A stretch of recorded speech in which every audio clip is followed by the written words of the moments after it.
News Radio, KMAN, weather. Manhattan's still in a heat advisory until 8 o'clock tonight. Tomorrow, to start off the weekend, mostly cloudy, then gradually becoming sunny with the high near 96. 40% chance of showers and thunderstorms after 1 a.m. on Saturday night. Sunday, a chance of showers and thunderstorms before 10 in the morning, and also between 10 and 1, that chance at 60%. 80% chance of rain on Sunday night. Right now in the Manhattan area, 97 degrees, 103 on the heat index with 29 mile per hour gusts out of the south. The game is next on News Radio KMAN. Weather on News Radio KMAN is brought to you by Sunset Zoo. Memberships are a fun way to experience the zoo. Pick up your membership and enjoy the Sunset Zoo all year long. The following is an exclusive presentation of News Radio KMAN, your home for K-State athletics. It's game time. This is The Game on News Radio KMAN.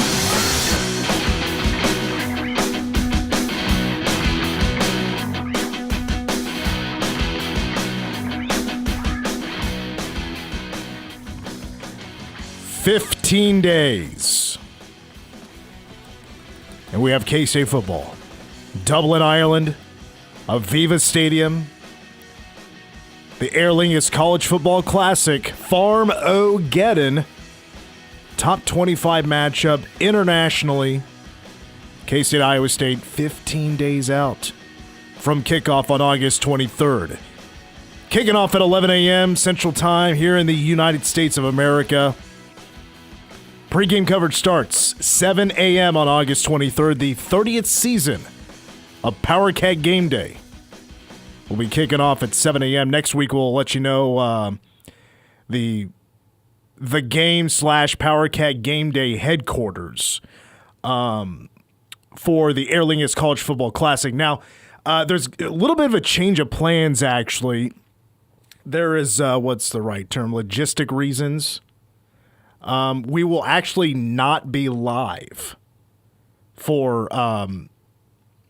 Power Cat Game Day on that Saturday. Has a lot to do with my schedule, the availability of space in this pub that we're going to be broadcasting. It's a pretty famous pub in Dublin, but we'll still be there to record the show, doing the game, things like that. And so 3 shows going to be taking place in a particular pub. We'll announce that next week. Welcome to the game. Mitch Fortner and Cole Dutchendorf will carry you until 6 o'clock. Brought to you by Bottle Cap Sports Bar, 3043 Anderson Avenue in Manhattan on the west side of town, home of the famous $6 Patty Melt. We got some Royals baseball tonight, don't we? We do, taking on the Twins.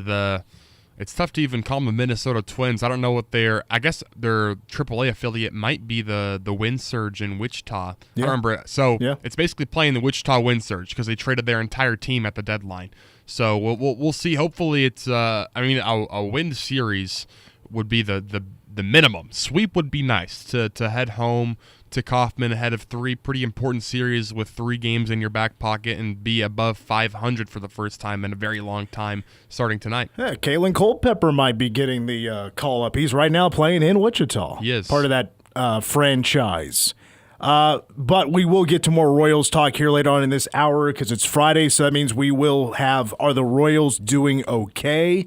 We'll get the breakdown from Cole. We'll ask a couple of questions in today's show. The first question we got coming up here a little bit later on in this hour is not one of our official 20 questions and 20 shows, but just a thought I had last night. Did a little bit of research on this today. Is K-State in any sort of fashion, is a position, a player, a team as the whole, anything about them you would call underrated heading into the 2025 season, 15 days out? Iowa State, Dublin. In hour number 2, our official question today, question 10 of the 20. Does K-State go undefeated at home? And I am including the Dublin game. Iowa State, K-State giving up the home game. It's going to be like a home game feel, even though the crowd's going to be split. I'll be there doing the PA, the entrances, things like that, the images on the field. It's going to be K-State. So I'm going to consider it a home game. We'll include that. For coming up at 5:10, 5:25, we're going to hear from Damian Elalio and Coach Tui Mike Tuiasosopo, the defensive tackles coach, is coming up at about 5:30. And, of course, we got K-State Classics with Cole to find out the next game Cole is going to review. That review is coming up on Monday. But we have 2 games left to pick from. So you'll get one this weekend, the other one next weekend. It just happens to be the 2 biggest wins in program history. It worked out great. Somehow, some way, they're saved for very last by the New York Mets hats. And it wasn't rigged. I mean, you can go back and watch every single pull from the hat. Them all on camera, looking on YouTube. Every single thing was in there, so it's documented. We just got the luck of the draw and with the best 2 games for last. A couple things I want to bring up first, though. DJ Giddens last night making his NFL debut-ish, preseason debut with the Indianapolis Colts. He carried the rock 6 times. Man, that Colts offensive line I thought stunk. They were not doing DJ very many favors. And then, because Anthony Richardson started the game, and it didn't take long. They had DJ out for a pass, and he just ran to the right flat, so he didn't block anybody. There had to be a miscommunication on that line because they left an edge rusher untouched and just nailed Anthony Richardson. And then here comes Daniel Jones to throw it around. It was a quick substitution after that. There were some people on social media who know a lot more about football than I do. Kurt Warner was one of them. Jeff Schwartz was another. I said that entire play was basically all on Anthony Richardson. He slid the line essentially to the left. Oh. And then there was no one on the right side to pick up the free blitzer, and obviously DJ was there to run a route, and he was not looking to his right the entire time and got flat out laid out. Well, and I mean the Colts, not to make this a Colts segment, but they have a ton of injuries right now. Their secondary is just cut to pieces. Julius Brents, who played here, of course, he's out hurt. Duke Shelley played last night. He was pretty good. He was one of the best tacklers, even though the secondary had their struggles. It's not a great. If Anthony Richardson's going to be your guy, and he can't communicate can't make the right calls, can't communicate with the offensive line properly, it's going to lead those to some big mistakes. It was he just got absolutely obliterated. I just don't think he's got a ton of the mental tools that go along with being a quarterback, which is unfortunate because he's got all of the physical ones. So I don't know if you heard, I hope you did, a brand new music festival started here in Manhattan today, a couple of hours ago. Rock the Plains, which from what I understand is like a red dirt country festival. Hey, believe it or not, I've actually heard of some of these people. I've heard of some of them. I've heard of Aaron Watson and Randy Rogers' band. They're going to play tonight. They're going to headline. Tomorrow, I've heard about half of the lineup. I've heard of Logan Mize. I think he's local, maybe, or local-ish. Not sure. Pat Green, Josh Abbott band, and of course, who hasn't heard of Casey Donahue? I've heard of all those folks. I know a little something about Red Dirt. I don't know any of the songs. I don't know if I could tell you any songs they perform. What I want to say about this is I hope this works. I'm not a country music fan, really. I only went to Country Stampede once. But I thought it sucked for us. I thought it sucked for Manhattan when Country Stampede left and moved to Topeka. It's a nice economy boost for a weekend, or 3 or 4 days, 5 days, however long it used to last. So I hope this works out. I think this area needs a shot in the arm when it comes to entertainment outside of K-State sports. It needs something going on, something bigger, that people plan for months in advance. Set aside weekends a week to attend something like this. And by the way, also spend a lot of money at our local businesses. And I hope that's a big reason why I want this to work out. I hope there's a lot of people going to this and supporting this. And when it comes to live music, I've ranted many times about just the lack of here in town. But there's a couple local bars that I thought have really stepped up recently and started to try to bring more live music to the area. And I'm not giving them a shout just because they're a brand new sponsor with us, but Bottle Caps. Bottle Caps has been the best lately in bringing in music. And it's like, yes, it's mostly cover bands, but it's like bands I've never heard of, or like they're not local. They come from kind of all over. It's a different taste of different music every time they bring somebody in. Sometimes it's a band, sometimes it's a solo person. It's just a really good mix, and there's a little something for everybody. And I've been a couple of times. It's been a really good time. I've had a lot of fun at Bottle Caps. So I got to give them a big shout out because they're adding a little something to our nightlife here in Manhattan in their corner of the market that I feel like we just don't have enough of. So I'm rooting for Rock the Plains. Even though I'm not going, it's not my type of music. This could be good for our area. You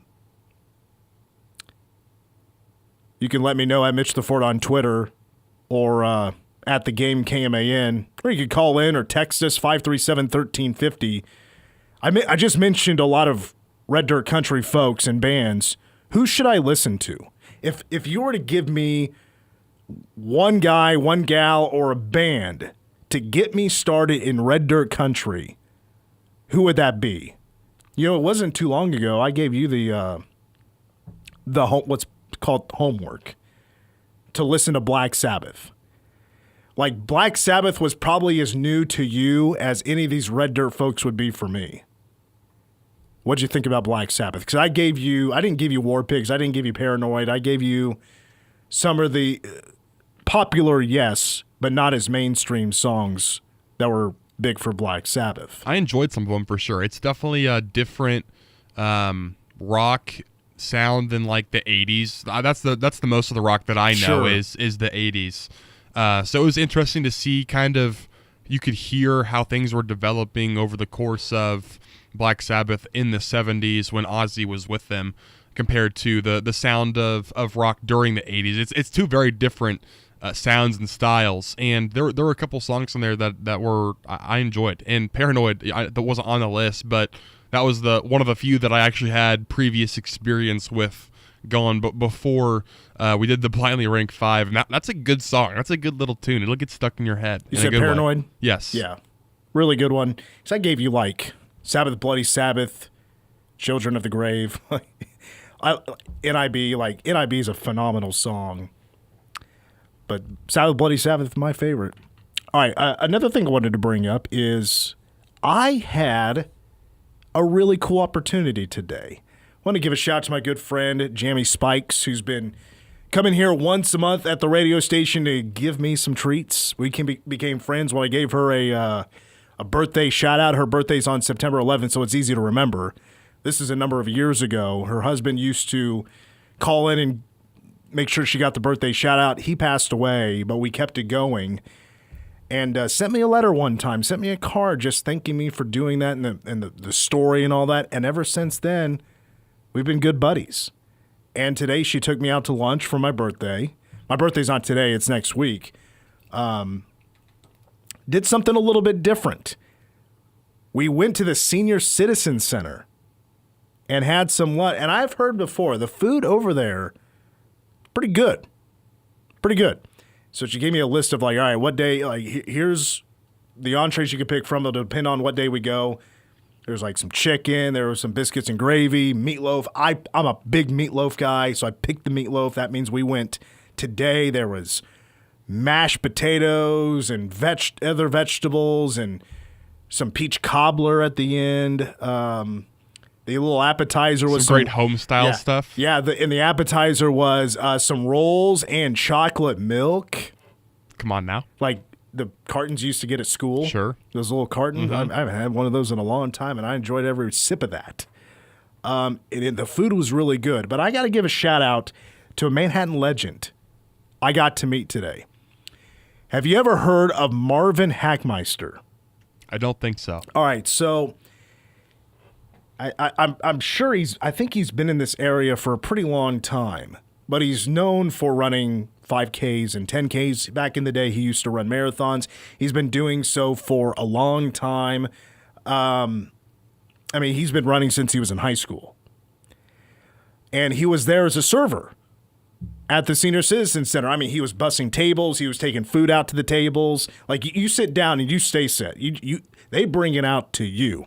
And he was doing all that, bringing out the milk, bringing out the entrees. It's like a 4-course meal. Brought it all out to us. And everybody was telling me at the table, did you know he runs marathons and all this? I was like, really? He's a tall guy. And he was telling me as I met him, like, it's a pleasure to meet you. I'd love to bring you on the show sometime. He's like, well, maybe need a little bit of training before I come on the air. But he's telling me he's got the Speedy PD coming up, which is on August 23rd. I was like, well, I got to go to, I would run it, but I'm going to be in Ireland that day. So, But here's the deal. He is 94 years old. 94. And he's running multiple 10Ks a year. That's insane. Used to do the marathons. He doesn't do that anymore. Oh, gosh. Now I'm blanking on the race. I believe it's the St. Patrick's Day road race where the 10K is named after him.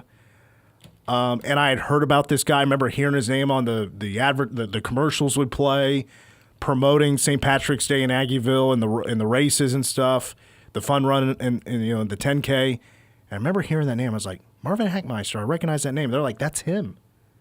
I was like, for a 94-year-old, he gets around really well, and his mind is still as sharp as a tack. And honestly, at that age, you're pretty lucky to be that sharp. But he exercises every day. He still gets out and runs just about every day, like 5 or 6 miles every day. He's crazy. 94 years old. That's a dog. Yeah. As coaches would say, that guy's got that dog in him. He does. All right, let's take a break. When we come back, talk a little K-State football. Why not? Is anything about K-State underrated heading into this upcoming season? That AP poll comes out on Monday. That's kind of the last promotion for college football before the College Football Classic in Dublin. We'll talk Cats when we come back on the game. Game on. Tweet the game, KMAN. Or call 537-1350 and get in touch with the show. This is The Game on News Radio KMAN. At Buck Roofing and Construction, they do more than just roofing and gutters. They also offer a wide range of siding options as well. Whether you are in need of siding, a whole new roof, gutters, or just a repair, Buck Roofing can do it all. Call for a free, no-obligation estimate today, 785-230-9379. Or visit ourbuckroofing.com. Buck Roofing, where quality and professionalism come first. American Family Insurance. At American Family Insurance, your small business is a big deal to us. You face challenges and you work hard to achieve your goals. As your American Family agent and business owner right here in your community, I've faced that too. I've built my business with the vision of helping you protect yours. Contact us today to see how we can protect what you've worked so hard to build with customized coverage that fits your needs. This is Rob Wild, agent at Wild & Associates, LLC. American Family Mutual Insurance Company, SI, and its operating company, 6000 American Parkway, Madison, Wisconsin. Can you help me access my work computer now that I'm working from home? We can do that. Is it possible for you to troubleshoot my computer without me coming into your store? We can do that. I'm getting messages that my password's been compromised by hackers. We can. And that I have malware installed. We can. I don't even go to the mall. We can do all of that. Fox Business Systems business level support. We can do that. Call 776-1452 or stop by 531 Fort Riley Boulevard. WeBuildSolutions.com. Join the original influencers, influencing for over 60 years, and discover how you can turn your passion for media and sales into a rewarding career. Manhattan Broadcasting is looking for creative, hardworking individuals who have a passion for helping businesses grow through traditional and digital marketing platforms. Qualified candidates should be creative, great at building relationships, and most of all, success-driven. Apply now with the top-rated media company, Manhattan Broadcasting. Send your resume to jobs@manhattanbroadcasting.com. Our client success is your success. I'm Dan Patrick, and this is Above the Noise. Matthew Stafford's dealing with a back injury, and yes, anytime your starting QB is hurting, it raises eyebrows. But the Rams have done a solid job insulating themselves against this kind of uncertainty. Stafford is signed for just 2 more years, which gives LA the flexibility it needs and the engine that drives Sean McVay's offense. He's far from the only weapon because you have Puka Nacua. Devontae Adams, still one of the best route runners in the game. Kyron Williams just got locked up with a new contract. And then there's Jimmy Garoppolo. arguably the best backup quarterback in the league, ready to step in if needed. And defensively, Jared Verse already looks like a difference maker. Stafford's injury is worth monitoring, but it's nothing new. The former number 1 pick has played through pain before and played well. Until he starts missing meaningful games, there's no reason to hit the panic button just yet in Los Angeles, because for now, the Rams are prepared and very, very much in the mix. I'm Dan Patrick, and this is Above the Noise. Progressive presents Employee of the Month. Small Business Edition. Today's recipient from Lucky Larry's Landscaping, Larry! Larry saved his business money with a quick commercial auto quote from Progressive. Does it help he's his own marketing manager, accountant, executive assistant, and never been late? Technically, yes, but saving really put him over the edge. So, Larry, give Larry a round of applause. Be your own Larry. See if you could save in as little as 8 minutes at ProgressiveCommercial.com. Progressive Casualty Insurance Company and Affiliates. Sometimes an identity threat is a ring of professional hackers. And sometimes it's an overworked accountant who forgot to encrypt their connection while sending bank details. I need a coffee. And you need LifeLock, because your info is in endless places. It only takes one mistake to expose you to identity theft. LifeLock monitors hundreds of millions of data points a second. If your identity is stolen, we'll fix it, guaranteed, or your money back. Save up to 40% your first year with promo code NEWS at LifeLock.com. Terms apply.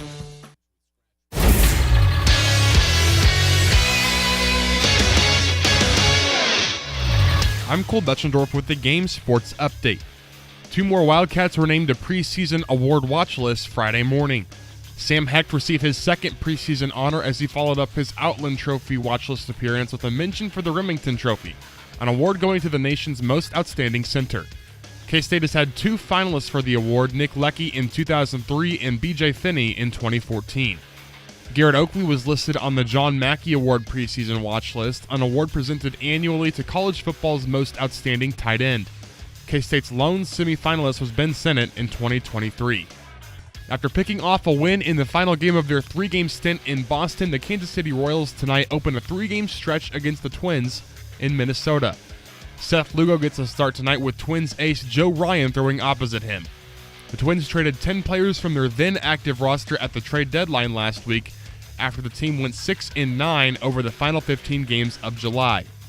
The Royals, meanwhile, are 4 back in the chase for the final wildcard slot, a game under 500 on the year.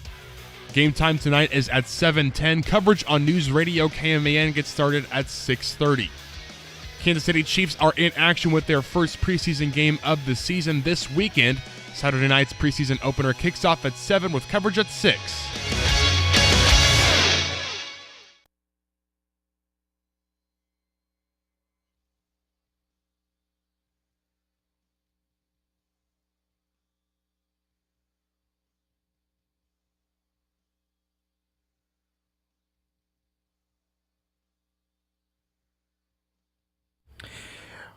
We are back. The game on KMAN. Brought to you by Bottle Cap Sports Bar. Mitch and Cole with you until 6 o'clock. When does Royals pregame start? 6:30? Believe so, 6:30 for pregame coverage here on News Radio KMAN. Still to come in hour number 10, we're going to hear from Damian Ilalio and Coach Tuiasa Sopo. Plus, does K-State go undefeated at home? And we are including, as we're about to paint Dublin purple. I believe, actually, Will the Wildcat is already in Dublin. Really? A lot of photo ops and stuff, you know. I see. Big Cy, whatever his name is. The big red jabroni is over there as well, representing Iowa State. Yeah, they're taking a bunch of pictures, social media stuff, things like that. So shout out to Willie. Shout out to him.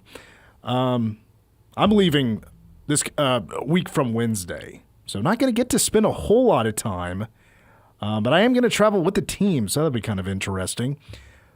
Looking forward to seeing what kind of perks they got on the plane. Get some player interviews on the way over. Stuff. Yeah, I may be able to knock out every single interview I need to do for like Power Cat Game Day, like all the Meet the Wildcats. I could knock them out in like an hour and a half. There you go. Get it done, all done. Do the work on the plane. Yep. I plan on just staying up all night, like the whole plane ride. We're gonna leave at like 4 or 5 in the afternoon. Get to Dublin local time, 7 a.m. or something, and just stay up all day. And you're gonna stay up through the flight? Well, we'll see. I mean, the flight's about 7 or 8 hours. Like, it's a direct flight from Kansas City to Dublin. Wouldn't it, in theory, behoove you to try to sleep on the flight over so then your body's at least kind of ready to spend another, 14 hours awake or whatever it is? I'm really good at, I can stay up and then, get a second, third, fourth wind. I can power through. I'm not going to, just fall asleep on a bar stool somewhere. People think I'm drunk. No, I'm just tired. I'm sleepy. Need a few Z's. I'd take a melatonin pill and have a ball on that plane. I plan on getting some work done, but I'll probably be a middle seat, and I'll be afraid to fall asleep anyway because when I fall asleep, I twitch. I give a real strong jerk, and I always wake myself up, and then I'm afraid I bump somebody, and I'm being a nuisance, a bad neighbor. You mentioned middle seat. To your right and to your left is going to be Damien and Uso. Some big fellas. Yeah. They should be sitting first class. We'll talk defensive tackles coming up here in a little bit. Just a thought from yesterday. We talked a lot about Avery Johnson in our second hour, and it kind of got me thinking a little bit. And there's reasons to this, and it relates to Avery, but anything about K-State you would think of either as a team, or you could break it down a little bit further by position or a player. Anything about K-State that you would say is underrated heading into 2025? And I'm not just saying from our perspective, the Big 12's perspective, kind of just on a national a national perspective. K-State ranked 20th in the coaches poll. Do you think that is underrated? Give me, Cole, first your thoughts, and then I'll get into why I'm even bringing this up in the first place. I do think generally the team as a whole is a little bit underrated. I know we did a segment in April when ESPN released their way too early top 25, and my whole segment was they should be a top 15 team heading into the 2025 season. Top 15, I mean, I don't really think the preseason rankings hold a ton of weight. I don't think they should. No. I mean, you look at last season as a Florida State team that started the year ranked number 10 and then lost their first couple of games, lost the first game of the season against Georgia Tech in Ireland, and then lost a couple of other games back-to-back to start the season, and were quickly moved back to obscurity, at least for last season. So it's not like it's the end-all, be-all is the AP top 25, and the coaches had K-State ranked 20. Are they being slept on? I don't think we need to make that kind of reactionary, clickbait-ish claim, but I do think the team as a whole is a little bit underrated, especially the offense. I mean, I think Avery probably could be getting more national headlines given the situation that he's going into for this season. I think probably the wide receivers as a whole are a little bit underrated. I think Jason Brown is for sure underrated as a wide receiver nationally. You talk about a running back room where probably not many people know who Joe Jackson is, and I think we're going to see a healthy dose of him in the backfield with K-State this year. Same could be said maybe about a Jerron Tibbs. No one really knows him outside of the K-State landscape. Tight end group maybe knows a little bit more just because they at least had a little bit of national headlines last year because they were so good. Yeah, ESPN wasn't putting the tight end group on the front of their website and saying 13 touchdowns. Right. Led the nation. I think O-line wise, especially a guy like Sam Hecht, I think he's a beast, and I think by the end of this season, more people will know who he is. I think he's underrated. So there's a lot of aspects, offense specifically, where I think that K-State is underrated, and I think they're probably underrated as a whole, as a team, in terms of the talent that they have. This is a college football playoff level team, and I really don't think that's just the K-State bias. I do truly believe that is their ceiling, is they can be competing for a national championship come January. You brought up the reason why I even had this on in the first place, because we talked a lot about Avery yesterday. And I did a lot of research last night. I listened to a couple of podcasts just to hear what people are saying outside of our bubble, outside of us, outside of KSO and Go Power Cat and all the podcasts out there that talk about the Cats. How do people feel about K-State? I mean, it's assumed that if there was a preseason poll this year by the media, K-State's picked to win the Big 12, and if it's not them, it's probably Arizona State. nationally, it's a bit of a different story, and it's typically quarterback-led because this is a big quarterback season in college football. I mean, it's so SEC and Big Ten heavy, but Big 12 quarterbacks are right there, and so are, ACC with Klubnik of Clemson and SMU's guy, Jennings. But Sam Leavitt, Avery Johnson, Sawyer Robertson, Baron Morton, so on and so forth. Devin Dampier has been talked about as being like a top 30 quarterback in college football. I just see inconsistency about how people feel about K-State. Like, it just doesn't truly feel like the nation has clocked really how good K-State should be. I use the word should because we haven't played a game yet. Should be. Last year they were overrated. They were. They were overrated because there was just too much hype put on Avery Johnson because everybody knew the story. It's because our former quarterback went to a really popular program. And so people got interested in the story. K-State goes their separate ways with Will Howard, and they make room for the freshman phenom who ran for 5 touchdowns against Texas Tech. And so this guy's better than Will Howard? I think there was just kind of an assumption that, well, if this guy's this good, they got rid of Will Howard, this guy's going to just tear it up this year. People forget he's a pretty young quarterback that still had a lot to learn. There are some very high expectations, but the preseason hype is less than what it was. The inconsistencies I'm seeing is, for example, CBS Sports a week or two ago. One of the writers said K-State is going to make the college football playoff. They're going to win the Big 12. But then they put Avery Johnson as the 6th best quarterback in the Big 12 preseason. I'm like, really? Like, does that make sense, honestly? The 6th best quarterback in the conference is going to lead his team to a Big 12 championship over a Sam Leavitt, or over a Sawyer Robertson, a Jalen Daniels. You mentioned so many quarterbacks. Like, to me, that just didn't quite make sense. The quarterback position is the most important position in all of sports. I would think at least top 3, but I think this is also mostly based on just numbers from last year. We're just getting so much traction when it comes to preseason predictions to last season numbers. Well, these teams have changed so much. I don't think that's fair to do that.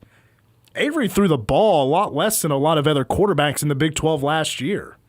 I don't think that's fair to do too much comparison. So he's gonna throw it more, I'm sure, this year compared to last year because he should have more dogs. He should have more talent to throw to. And by the way, Jace Brown, he's probably going to be better than he was last year. And he exploded last year, I thought.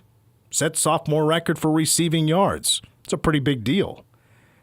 I mean, he was better than Tyler Lockett when he was a sophomore. And that was a big year for Tyler. That was the 2012 season. So there's just some pretty major inconsistencies. The top 25, you're right, it's never been more obsolete than it is now because nobody knows. These teams are so different every year. There's a little bit of continuity now because there's just so many returning quarterbacks in college football this year, which I see it as a good thing. And that's fair to judge in that perspective, but nobody really knows. But K-State does not play in the SEC. They do not play in the Big Ten, even in the ACC, where they're a little bit more popular when it comes to who's top dogs, who has chances to potentially win a national championship. Yeah, the ACC this year is going to get more attention than the Big 12. So right now the Big 12, pecking order-wise, for conferences is right now in 4th place. I mean, I would put, if I was voting, K-State at maybe 15 or 16, but it doesn't really matter. Yes, maybe K-State's a little underrated when it comes to 20th in the country, but I've always said, I want K-State to be undervalued. I like the chip on the shoulder. I like the bulletin board material. I like proving people wrong. I love that approach more than K-State being picked to win the Big 12. As I've said in the past, I won't do it just based on what I like when it comes to preseason hype. I love the hype, but I don't like overhype. Just like a movie. Don't tell me how good a movie is. Don't blow it up for me to where it can't meet expectations. It's impossible to meet expectations. So because Avery didn't have this just glorious Heisman type of season last year, and people maybe are not giving him the love he got last year, doesn't mean he can't have that kind of year this year. I think the odds are much greater to do it this year, obviously. I will say when we go into talking about expectations and kind of like expecting a team to reach a certain point, one thing we've talked about in the past is the Big 12 probably needs a team to become like an Oklahoma of the 2010s and even early 2020s, when every year you're circling the Oklahoma game on your schedule as a chance to kind of wake up the nation to who your team is, because that's the kind of program that they became, or really continued being, is a team that was feared. And I think that's the point that you want to get to as a K-State, a team that's been in contention over the last decade plus, going back to really as soon as Bill Snyder took over for K-State, is a team that's been in, again, contention for those Big 12 titles. And now that teams like Oklahoma, and you can throw Texas in there based on their couple of years trajectory, you want to be the team that teams are scared to play. Teams want to upset them. They want to go to their place and take down a top dog. They want to welcome in a top dog and beat them at home. Become a team that is expected to be in a Big 12 championship year in and year out. I think K-State in some way does kind of have that reputation now. They don't have it in where they're winning the conference every year type of reputation. That kind of scary. But they are a big game on everybody's schedule.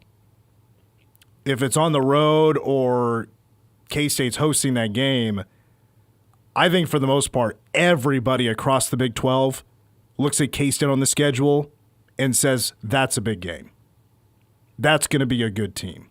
They will most likely be ranked heading in, especially last year and now this year. I mean, K-State was in the top 25 all year for the most part, I believe, besides at the very end of when they lost Iowa State and then they were unranked heading into the Ray Bowl. I think mostly everybody sees K-State as a big game because it's not a guaranteed win. There is continued success. Chris Klieman is a very good coach at home. Just need to figure it out in November. Not too bad on the road either. K-State is now, for 4 consecutive years, a legit threat to win the Big 12. So that means K-State's a big game. And the nation, I say the nation, at least the Big 12 is well aware of that. I do think there is a difference between a big game and the big game. You know, when Oklahoma's coming to town, that's the game that, I mean, for a team that's trying like the game of the year. Right. I see. So like where it gets to the point where every single year, pencil them in. They're in the Big 12 championship game. Obviously, there's going to be years where they're not going to reach that point, but to the point where that's expected of K-State, if that makes sense. Yeah, and it's fair. When Oklahoma left the conference, that made the Big 12 super wide open. Somebody has the opportunity to go take over and be that new Oklahoma. Nobody's there yet. Arizona State's in the driver's seat. The likelihood of that happening, even though I've said in the past that they are my preseason pick to win the Big 12, it's not as close to being as guaranteed as it used to be for Oklahoma to be that top team. They were just that good for a long time. All right, we got to take a break. Well, they were that good until K-State and Bill Snyder starting in 2012 and Chris Klieman whooped their ass every year. That was fun for a solid decade. Like it was truly a decade of just dominance over Oklahoma. Never forget that. When we come back, are the Royals doing okay? That's after these words on News Radio KMAN. Your home for K-State sports. Here's Schrader extending the play. He's going to try and run for it. Leaps, gets spun around down to the 20-yard line. Where will they spot the football? It looks like he's short by a yard. This is The Game on News Radio KMAN. Here's something you might not expect. The Manhattan Mercury and Manhattan Broadcasting now offer blueprint printing and scanning. We've been printing locally for over 100 years, and now we're putting that expertise to work for your plans. We do same-day turnaround, can pick up or deliver. And our pricing? Yeah, it beats the big guys. If you are in need, email blueprints@themercury.com or call 776-1350. Local businesses helping local businesses. That's how we grow together. Sometimes an identity threat is a ring of professional hackers. And sometimes it's an overworked accountant who forgot to encrypt their connection while sending bank details. I need a coffee. And you need LifeLock because your info is in endless places. It only takes one mistake to expose you to identity theft. LifeLock monitors hundreds of millions of data points a second. If your identity is stolen, we'll fix it guaranteed or your money back. Save up to 40% your first year with promo code NEWS at lifelock.com. Terms apply. You're still glowing, flirting, grooving. You've still got it. But your immune system weakens as you age, making it harder to fight flu, pneumococcal pneumonia, RSV, and COVID-19. Vaccines are a key part of any health routine and help strengthen your immune response. Ask your doctor or pharmacist which vaccines you need. Schedule in minutes at vaxassist.com. Sponsored by Pfizer. Manhattan Broadcasting is an equal opportunity employer. In order to widely publicize our job opportunities and outreach programs and organizations that regularly distribute information to job seekers or refers candidates to employers, please contact us about our employment contact list to receive the most current information about station vacancies. For more information or to be added to the list, please contact Manhattan Broadcasting Company at 785-776-1350. Visit us at 2414 Casement Road in Manhattan, Kansas, or email front desk at 1350kman.com. Standing at the edge of a rocky shore, you breathe in the cool, salty air, watching the sun disappear on the horizon. Across the globe, someone begins their day along a sandy beach, listening to the rhythm of the crashing waves. You each envision a world beneath the water, vibrant life in every imaginable form. Now, imagine it's all gone. What was once a place of wonder and beauty is now a dull, lifeless wasteland. Food, jobs, medicine, all gifts from the ocean, all gone. Time is running out to protect our oceans, and without our love, everything the oceans provide can and will disappear. It's our choice. Love it or lose it. Help protect our oceans. Visit World Wildlife Fund at wwf.org/love. Hi, it's Olivia Munn with my shelter pets, Frankie and Chance, reminding you that when you adopt a shelter pet, you discover all the things that make them unique. Adopt Pure Love at theshelterpetproject.org. Brought to you by the Ad Council, the Humane Society of the United States, and Maddie's Fund. The Ramsey Show. The problem is the stupid banks will loan you so much money that they put you in bankruptcy because they don't have an off button. They'll just loan you money. Mm-hmm. You know, you can go get a credit card, you can go on a trip you can't afford, you can go down here and get a car. You know, there's actually people out there walking around that still think that if the bank will loan it to you, it means you can pay afford it. The same people that think if you have checks left in your checkbook, there must be money in the account. Mm-hmm. Same people. Life and money advice. The Ramsey Show, weekdays from 10 to 1 on News Radio KMAN. News Radio KMAN. Weather. Manhattan's still in a heat advisory through the evening at 8 o'clock. Tomorrow, mostly cloudy, and then a gradual clearing of those clouds, a high near 96. 40% chance of rain and thunderstorms, mainly after 1 a.m. on Saturday night. 60% chance of rain throughout the day on Sunday with a high near 91. 80% chance of rain Sunday night, low around 67. Right now, heat index at 103 with 29 miles an hour of wind out of the south.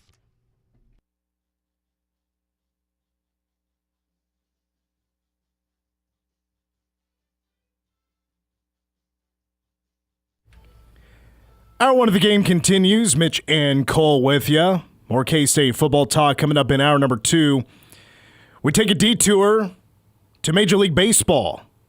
Royals 8.5 back in the Central. Still, of course, well in the hunt for a wild card spot. One game below 500, 57 and 58. We get to our weekly conversation. Cole's our big Royals guy here on the show as they are about to start a series at the Minnesota Twins. Twins in 4th place in the Central. Cole, to get us set for this series this weekend, are the Royals doing okay? Absolutely. Coming back from the All-Star break, it was a big series to really keep them in the hunt for the playoffs. You go back to before the Marlins series, they were still only about 4 or 5 games back of the 3rd wild card spot, but there were like 6 teams ahead of them in the AL for that spot. So still a lot of work to do.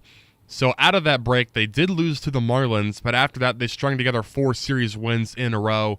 Cubs was a huge series win. Guardians was a pretty big win. And then Braves and Toronto was another big one because Toronto had the best record in the AL. They did just lose 2 out of 3 to the Red Sox, which hurts a little bit, but they did salvage that series sweep with a Game 3 win. So now, as you mentioned, just 4 games back of the 3rd wild card spot. The Guardians are in their way, the Rangers are in their way, and the Yankees currently hold that 3rd spot. So only 3 teams back. We mentioned, you said 8.5 games back of the Tigers for 1st place. So most likely it's going to be the Tigers winning this division, but you never know. There's still 2 series that the Royals play against the Tigers. They've got 1 more against the Guardians. So if you win both of those series, things could get at least somewhat interesting. Their offense, I'm going to go back to July 8th, so 1 month ago. Just these are the stats as of late. 104 runs over their past 21 games, which is about 5 runs per game, which is basically 2 runs per game better than the first half of the season when they were scoring just under 3 runs per game, which is really, really bad. They've been hitting more home runs. They're tied for 11th over that time span. Striking out less. They actually have the least amount of strikeouts in the majors going back to July 8th. And they also have a top 10 slugging percentage, which is not very Royal-esque compared to the beginning of the season when they were maybe getting some hits, but they were basically singles and nothing else. They couldn't really do much outside of, your Bobby Witt doubles. He still leads the majors in doubles. Or, your occasional Vinny Pasquantino homers. Salvi would get one every now and then that was about it. There wasn't a ton of power anywhere else on the lineup. They've been slugging a lot better as of late. The new ad, Mike Yastrzemski, has been a beast since the Royals acquired him from San Francisco.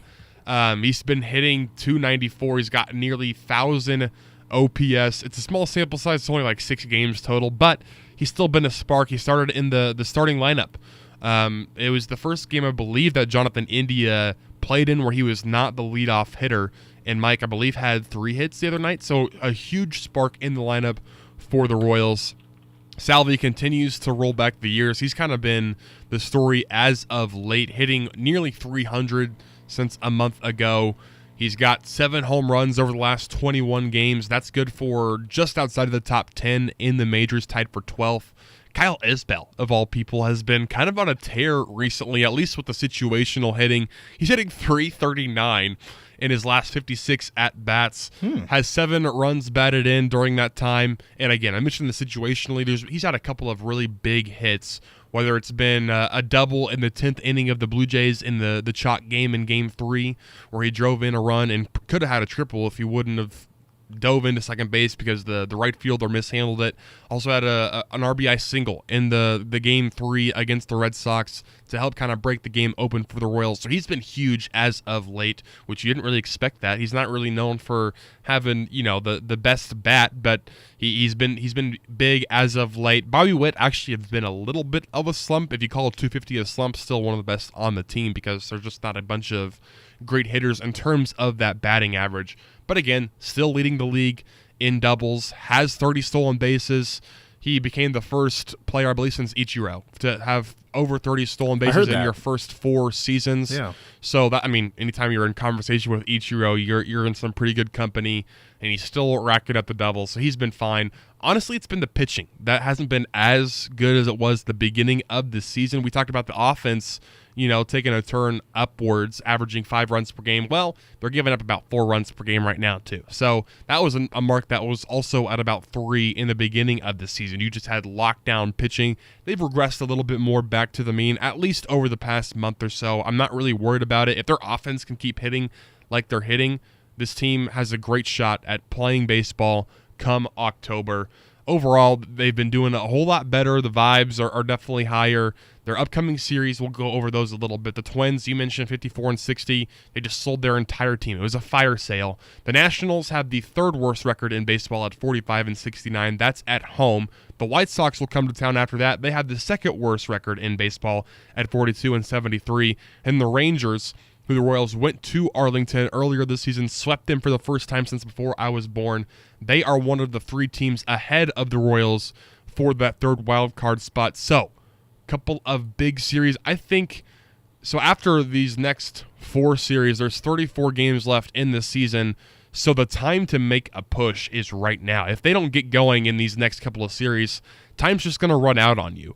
It's maybe their easiest stretch of a 4-series stretch over the course of the season. I think I would feel somewhat confident about their chance to make a wild card game if they can win like 9 out of these next 13 games. Maybe a bit of a tall ask. 8 would be solid as well, but if you can get to 9 wins out of your next 13 games, you're feeling pretty good. That puts you at 66-62, and you have a whole lot to play for down the stretch. The Royals are doing good, and if they keep their momentum, they could be doing great by about a week from now. Well, tonight, that 3-game series in the Twin Cities starts with a 7:10 first pitch, pregame coverage at 6:30.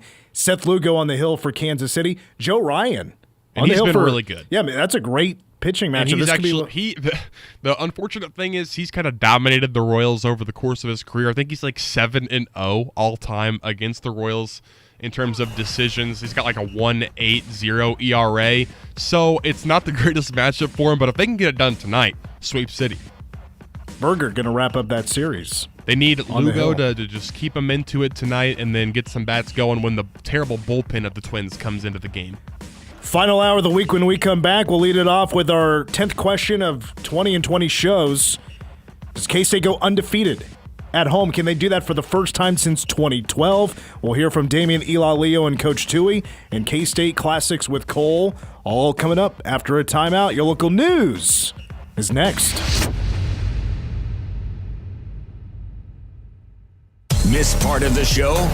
No! God, please, no! No! No! Really? Check it out on demand at 1350kman.com. You're listening to The Game on News Radio KMAN. In Manhattan, building community means more than bricks and beams. It means innovation and partnership. At McCown Gordon Construction, we deliver feature-focused solutions to projects that shape our region. From advanced research labs to vibrant education, healthcare, and community hubs. We're not just building projects, we're building the future of the Flint Hills with unmatched customer experience and value-driven strategies. We're building for tomorrow. Visit kansas.mccown-gordon.com. Orthopedic and Sports Medicine Center offers innovative, cutting-edge physical therapy, from blood flow restriction rehabilitation, dry needling, DARI-A biochemical movement analysis, fall prevention, and return to sport. OSMC Physical Therapy has over 75 years of combined treatment experience and deliver a successful and positive outcome while making the rehabilitation process pleasant and enjoyable. At Orthopedic and Sports Medicine Physical Therapy, no referrals are needed to schedule your therapy appointment. For more information, visit us at KansasOrtho.com. Whether it's game day or a night out with great live music, Bottle Cap Sports Bar delivers the atmosphere you're looking for. It's Manhattan's go-to spot for catching every Wildcats or Chiefs game and enjoying live music that plays the songs you actually know. Come early for a good seat, great music, and cold drinks served up right. Stay in the loop. Check out their Facebook page for the full schedule of events. Bottle Caps, where the music's live, the game's always on, and the vibe is just right. Bottle Cap Sports Bar located on West Anderson across from Dairy Queen. I'm Brad Jones, owner of Home of the Flint Hills, where every day is designed with you in mind. We offer a warm, secure, and inspiring home for seniors where independence is honored and your choices always comes first. Experience beautiful, private residences filled with luxurious amenities and a dedicated team of compassionate caregivers. At Home of the Flint Hills, we're more than just a senior living community. We're a place where you're respected, empowered, and free to live life your way. Enjoy the comfort of staying in one place as your needs grow. That's true age-in-place living. Visit homeoftheflinthills.com to schedule your tour today. Manhattan's first for news, sports, weather, and talk. Since 1950, this is News Radio KMAN, Manhattan. CBS News Brief. We don't know where, but President Trump said today the talks with Russian President Putin are on. I'll be meeting very shortly with President Putin. Today was Trump's deadline for Putin to come to a deal on ending the war in Ukraine. There has been international condemnation of Israel's decision to control Gaza City at the UN. The Secretary General reiterates his urgent appeal for a permanent ceasefire. Spokeswoman Stephanie Tremblay. Firefighters are battling another dangerous wildfire in California, the Canyon Fire north of Los Angeles. Reporter Nick Sachevich. The California Department of Forestry and Fire Protection said the Canyon Fire is burning at a rapid speed, and it's threatening power lines and multiple communities. Astronaut James Lovell, who was the commander of the Apollo 13 mission that managed to return to Earth after an oxygen tank explosion, has died. He was 97 years old. CBS News Brief, I'm Cammie McCormick. The latest news from the News Radio KMAN and Manhattan Mercury Newsroom. Coming up in news, we'll tell you about a temporary lane closure this weekend on Kimball Avenue. Some USD 383 employees are getting raises, and Riley County firefighters get in some much-needed training Thursday. Hello, I'm Brandon Peoples with a check of local news on this Friday evening. Manhattan Public Works is advising of a temporary lane closure this weekend along Kimball Avenue at the intersection of Denison. Public Works Director Brian Johnson tells KMAN traffic will be reduced to one lane both east and west as the newly installed traffic signal on the truss will be turned off for a minor repair. They're going to a heavy-duty bracket that holds that signal head in place so it doesn't bounce around as much when it's windy. A lift truck will be in the middle of the intersection. That's the reason for the temporary closure. Motorists are advised to slow down and be alert to the changing traffic pattern this weekend. Johnson says they do anticipate the work to be completed by Sunday. Salaries are increasing for some USD 383 employees. Classified employees or non-teaching personnel will see a 3.13% raise in the 2025-26 school year. Administrators, coordinators, and managers in the district will see a 2.75% raise. Board member Kurt Herman spoke about the raises during Wednesday's school board meeting. First time I've seen this in 18 years, but it really gives us a good reference point, and also, it kind of matches what we do with the teachers now. Board member Jamie Morris Hardiman expressed gratitude towards the district's HR team, but also called out state lawmakers for not fully funding special education. This could be more if the education fund from the legislature for special education was at the 92% that they are statutorily obligated to provide to our district. The school board approved both of these salary adjustments Wednesday on a 5-0 vote. Riley County firefighters gained some experience this week. The Mercury's Lewis Marion reports.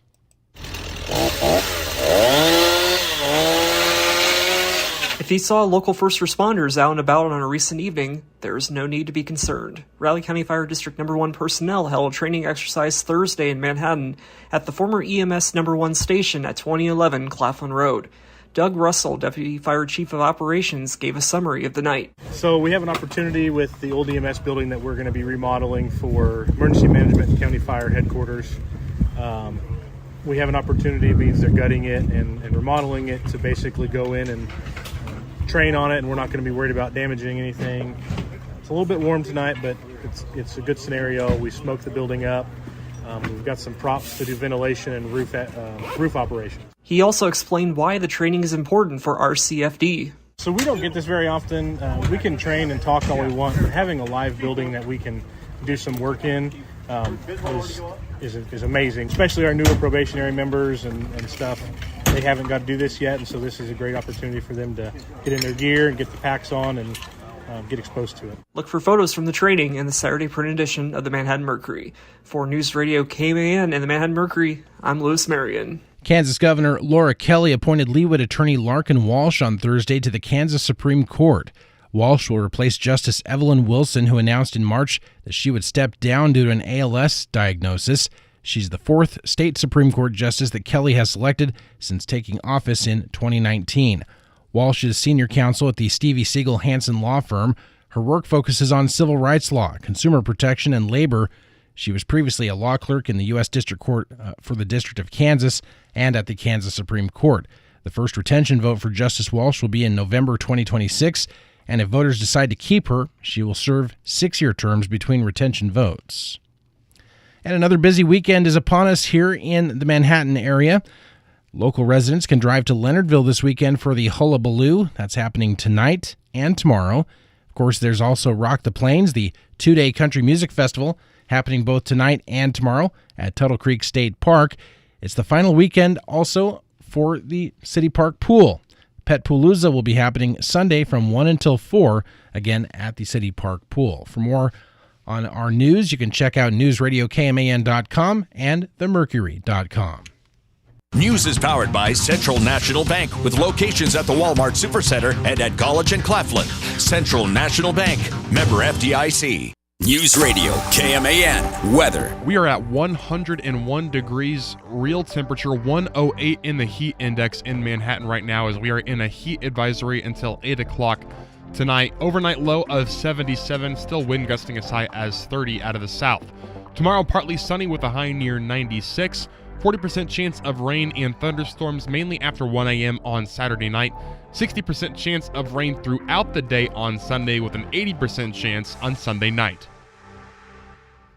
K-Man Daily Weather is presented by Fox Business Systems. How much does downtime cost you and your business? Don't let another second go by. Call Fox Business Systems at 776-1452.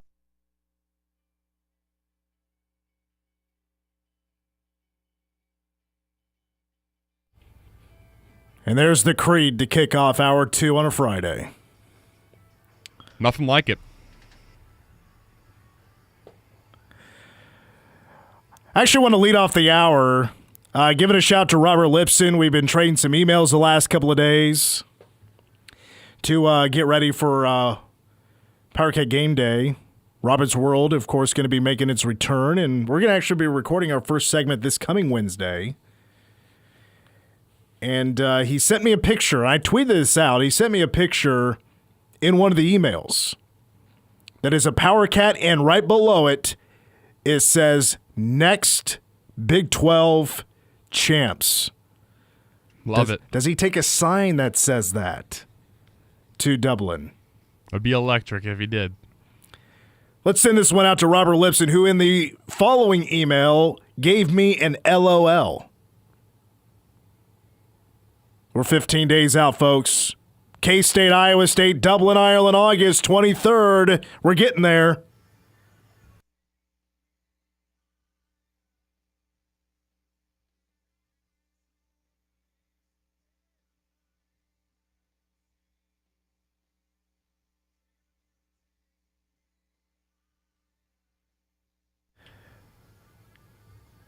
Yeah, if you're listening to the pod or watching on YouTube, this is a weird segment.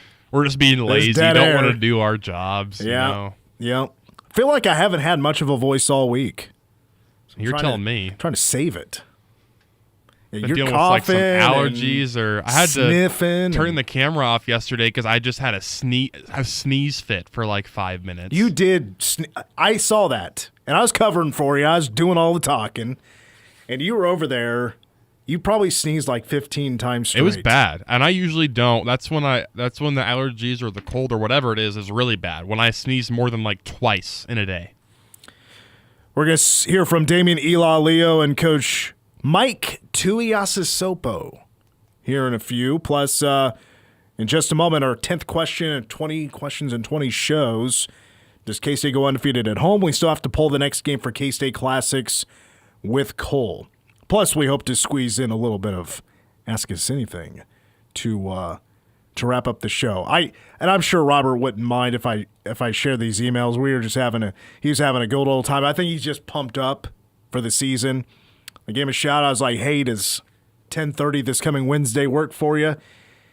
He says, no, let's do it at 10:29. LOL. Got you there. Exclamation point. I was like, I literally laughed out loud. I was like, that's kind of funny. That's Robert. That's Robert for you. I think he's pumped. He's ready to go. He's loose. Ready to get this season started. He's feeling the same way we're feeling. I'm right with him. All right. I think you'd appreciate this next segment because it is question number 10 out of 20 to preview the K-State football season. Our last question, schedule related. You said 4-1 on the road yesterday. I said 3-2, but it brings up the question. Does K-State go undefeated at home in 2025? Coach Kleiman is yet to go undefeated in his time here at K-State with season number 7 on the horizon. His best home run, his best home record, 6-1. That was in 2023. The only loss, the snow game. Iowa State.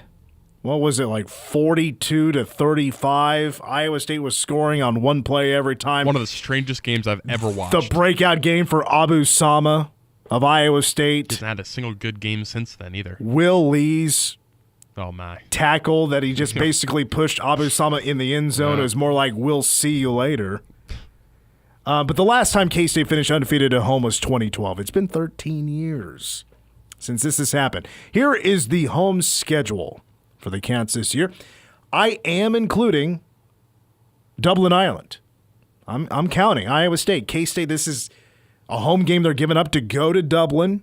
I'm going to be there on the PA. I think that counts for a home game. Iowa State isn't getting good for an Iowa State first down. It's going to be K-State all day. So we're counting that. North Dakota is the Bill opener on August 30th, the Stripe Out game. The following Saturday on September 6th, Army for Navy Day. Just one of my jokes, one of my jokes. Fort Riley Day, 6 p.m. kickoff. ESPN will have that one.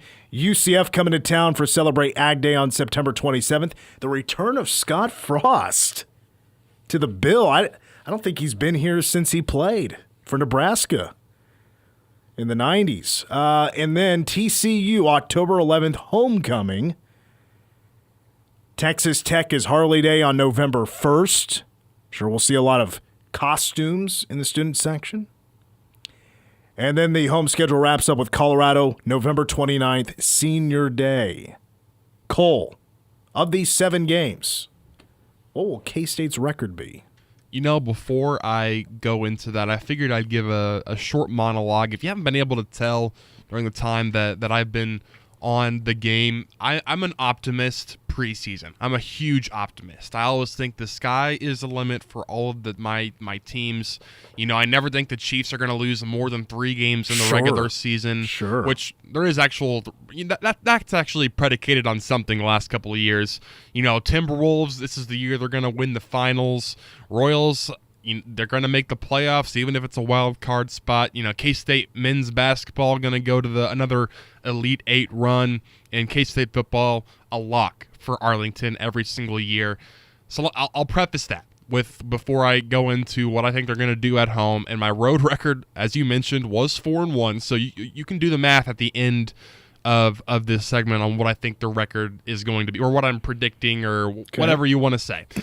Forecasting K-State to do for the season. So I do think that they're going to get it done in Ireland. I think they're going to start off the season in the best way possible. I have a lot of questions about the Iowa State offense. And maybe I shouldn't have as many as I do because they have Rocco back there. They have a guy who's been in the system for a couple of seasons. And even throw a Carson Hansen in there in the backfield. He's been a proven running back. But I wonder, and I really don't think I'm going to have a full answer until I see Iowa State live and in action come 11 a.m. in Junction City on August 23rd. I don't think their passing game is going to be able to be nearly as effective as it was last season because of Higgins and Knoll being gone. I wonder on how effective their passing game is going to be as a whole, and I worry about that. And if they can't pass the ball very well, I think they're going to have a tough time moving the ball against the K-State defense that has a great run defense. And I'm not very high on Carson Hansen anyways. I don't think he's that good. Maybe the best rushing defense in the Big 12. And Iowa State might have the better defense overall in terms of back end and front end. I think they're probably one of the top 3 defenses in the Big 12. I would put because they're going to be healthier linebacker. I don't know if they're going to be. They won't be as good as K-State as linebacker, but they'll be one of the best in the conference. And they have a great secondary as well. It's true. So but I do think K-State has the better offense, and I don't know if it's particularly close given the departures from Iowa State last season. So I think that's enough to kind of outweigh the balances. I think K-State gets it done in Ireland. I think it's I mean, you mentioned a score prediction. I think it was on Bosco's podcast, like a 3-point game or something like that. I think it'll be like a 30-23 type of score, like a 7-point game, but maybe even a comfortable one where it's like a late Iowa State score makes it a one-possession game, something like that, where you still have to sweat out an onside kick, but other than that, it's in the bag. So I think they get the job done in Ireland. Sorry, that was a little bit longer than I intended. You had something to get off your chest. It's fine. North Dakota, I won't say much. FCS team, first home game, 40-plus point win for K-State against North Dakota. Army, missing a lot of players from last year's team. Very different team. K-State coaches have mentioned doing Army One install offense. since the spring. The run defense, again, K-State's strong suit on that end. Army defense not going to be able to catch up with the K-State offense. They get it done against Army. UCF, dumpster fire in Orlando. That's a win at home. So there you go with a 4-0 start at home. TCU would be the toughest home game yet, true home game yet in this season. But kind of similar to Baylor, and this is one of the reasons why I gave K-State the edge over Baylor on the road. They didn't really have a signature win last season. You look back to their record, they beat up on the teams that they should have, and they lost against the teams that they could have made a statement against. So, again, I'll have to see it to believe it. I think K-State gets it done at home. I think the home crowd at the Bill plays a big part of that game. I think it'll be a high-scoring affair, but I think K-State gets it done. Tech, probably the most talented team that K-State will play as a true home game. They had a really weird season last year. I mean, I was looking back at it, I kind of forgot how weird their year actually was. They beat Arizona State, they beat Iowa State on the road, but they had some crazy losses. They went to overtime in the first game of the year with Abilene Christian at home. They won 52-51 at home against Abilene Christian. Like, what? Strange year for them. They, again, mentioned it, very talented roster. But I don't think Baron Morton is very good. I think he's going to be kind of the limiting factor on that team. I think their defense is a lot scarier than their offense this season. So I think the K-State offense outpaces Texas Tech. I think they get it done at home to move to 6-0 at home, and then I think they handle Colorado. So I think they do go undefeated at home. And again, if you're doing some math from yesterday's episode, that would be 11-1 on the regular season. You're saying 11-1, okay? Yes. I mean, look, I don't know if I have anything else to add to what you said. I mean, like 100% with like 100% straight on with what you just said. Like, I totally agree with. I do believe it's going to be a close game in Ireland. I think it's going to be a one-score game, but I have the Cats winning it. I mean, if there's one game I could pick out that I'm like, yeah, I'm glad that's a home game. Instead of on the road, it's Texas Tech. I think they're going to be the best team that comes into town this year. But I expect 7-0. I think K-State should be able to take care of business with some good games in there. I think it's going to be TCU and Texas Tech as the better teams coming in here. Probably not a whole lot different than what people think. Yeah. But there's always that surprise. Or sometimes it's a surprise. Sometimes K-State just doesn't get it done against a good team. It happens. And I think if it were to happen to anybody, I think it's the two teams I just mentioned previously. Colorado is just such a question mark. And you're right about UCF, especially if Scott Frost wears a hoodie in September. That's his style, and he criticizes people. Yeah, if he wears a hoodie, it's a 30-point win. Hypocrite. But we'll, of course, welcome back in the former Nebraska Cornhusker, the way K-State does. I just got to give a quick shout-out to Texas Tech real quick. So I think it was yesterday they just landed another 5-star kid. It was a 5-star edge. LaDamian Guyton, I think is how you say his name. Then Texas Tech football comes out with this tweet. And it's like, it's one of those tweets where like the letters are like some are uppercase, some are lowercase, just kind of like mocking those that say this. And what that was is you can't recruit to Lubbock, in quotes. And under that, it says they lied. Texas Tech, let's chill a little bit. Chill out. You're getting crazy. Everybody's going to call you out, right?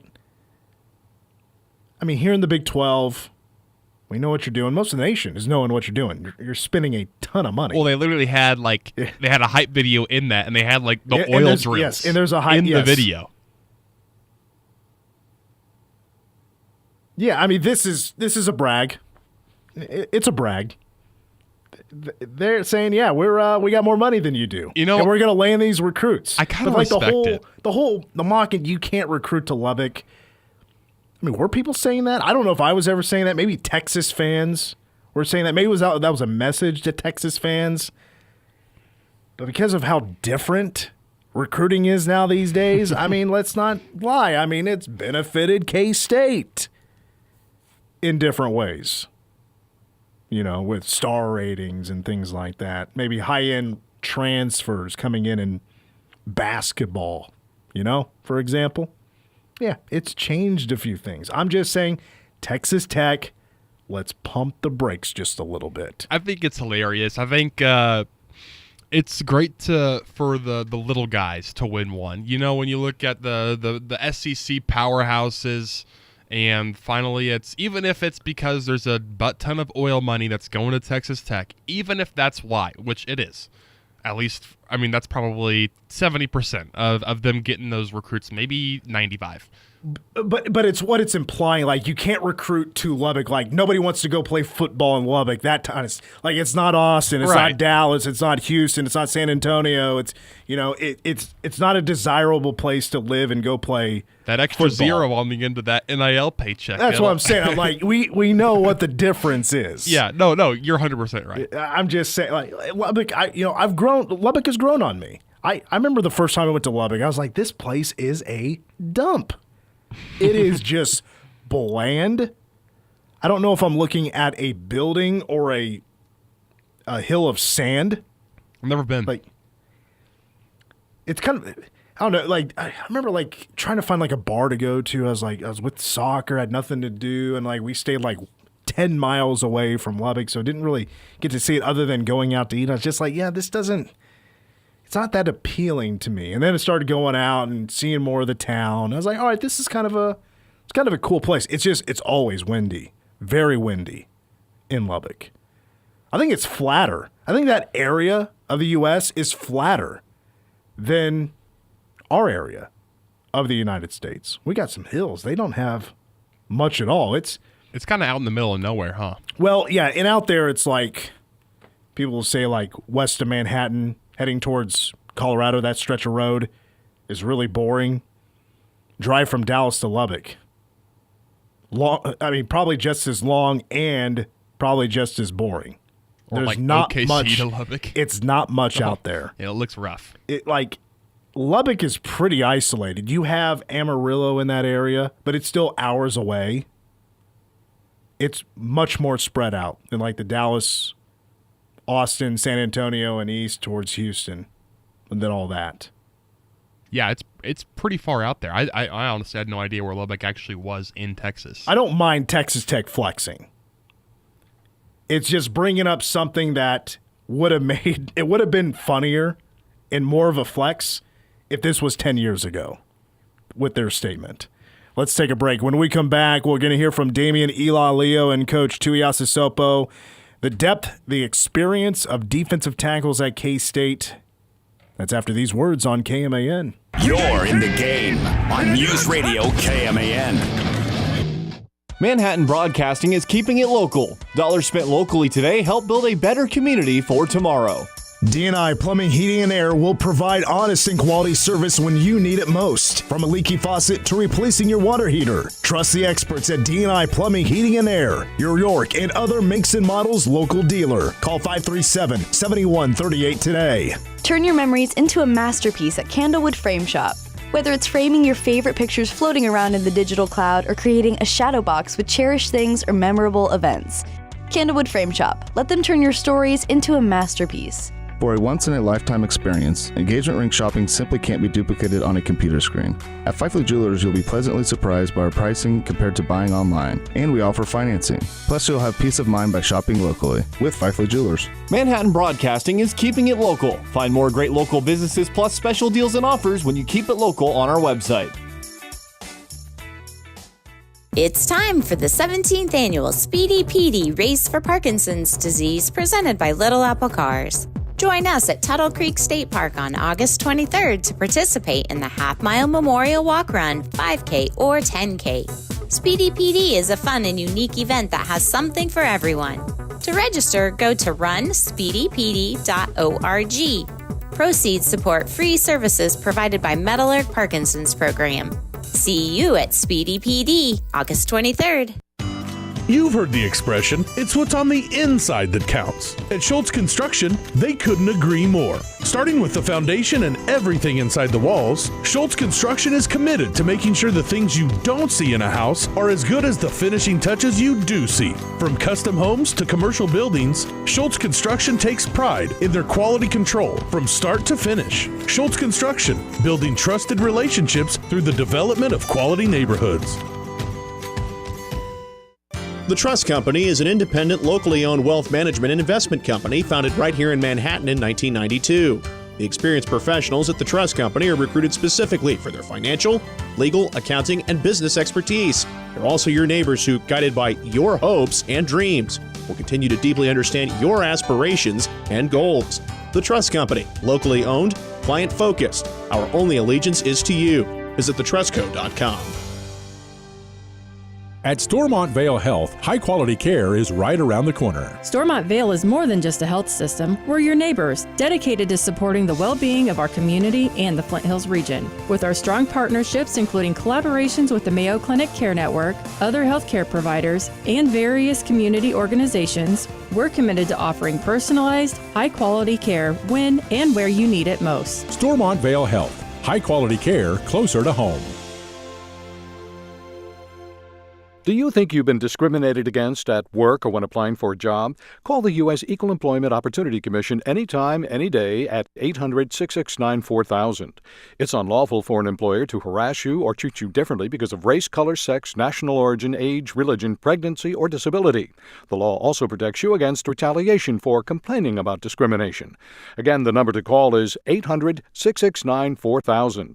Equality at work, your right, EEOC's job. The clock is ticking toward a new K-State football season. 15 days. As Farmageddon kicks off the season in Ireland on News Radio KMAN. Kalliak-Manis with Benjamin remaining the running back to his right. Kalliak-Manis in trouble and down he goes. K-State got there again. That was Chidi Obiizor with the sack. Don't miss a snap this season. Coverage begins at 7 that morning with Power Cat Game Day on News Radio KMAN. The Cats play here.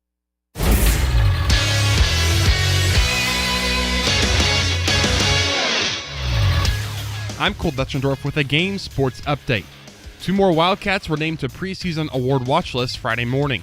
Sam Hecht received his second preseason honor as he followed up his Outland Trophy watch list appearance with a mention for the Remington Trophy, an award going to the nation's most outstanding center. K-State has had 2 finalists for the award, Nick Leckie in 2003 and B.J. Finney in 2014. Garrett Oakley was listed on the John Mackey Award preseason watch list, an award presented annually to college football's most outstanding tight end. K-State's lone semifinalist was Ben Sinnott in 2023. After picking off a win in the final game of their 3-game stint in Boston, the Kansas City Royals tonight open a 3-game stretch against the Twins in Minnesota. Seth Lugo will get the start tonight for the Royals with Twins ace Joe Ryan throwing opposite him. The Twins traded 10 players from their then active roster at the trade deadline last week after the team went just 6-9 over their final 15 games of July. The Royals, meanwhile, are 4 back in the chase for a final wildcard slot, a game under 500 on the year. Game time tonight is at 7:10 with coverage on News Radio KMAN starting at 6:30. Kansas City will open up preseason action tomorrow in Arizona.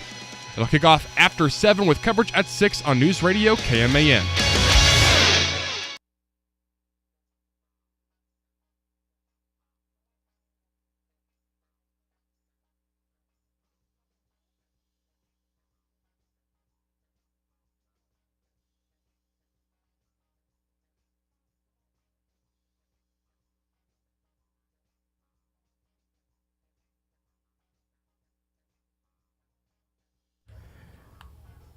Hour 2 of the game continues. Mitch Fortner and Cole Dutchendorf. Royals baseball at 6:30. First pitch 7:10 at the Minnesota Twins. Back on the game, powered by Bottle Cap Sports Bar, home of the famous $6 patty melt. My favorite thing to eat there, no doubt about it. I've had it 6 or 7 times now. The location, 3043 Anderson Avenue, across the street from Dairy Queen. Let's talk defensive beef. The big boys right there in the middle, up front, the nose of the defense. I want to talk about defensive tackles, nose guards. The unsung heroes of the defense. They're the guys that don't get as much love as they should, or maybe not get as noticed, because a lot of the damage they get done is against the run. They don't get the most sacks in the world. It's just tough as a defensive tackle or a nose guard to rack up the sacks. It's typically the ends or linebackers that rack up those sacks. But don't get me wrong, K-State has a very strong unit when it comes to defensive tackles heading into 2025 with experience, previous success. I mean, for Damian Ilalio, it goes back to the Big 12 championship in 2022, and ever since then, very promising. Now it's turned into a very strong career, especially with starting all 13 games last year. We'll hear from Damian in here in just a moment. Let's first lead off, though, with K-State defensive tackles coach for a couple of minutes here. Here is Mike Tuiasosopo. How would you kind of describe Damian's leadership in terms of everything you've seen in your career at K-State? Unbelievable. Okay, so in our room, we've had those kinds of guys being leaders since we've been here.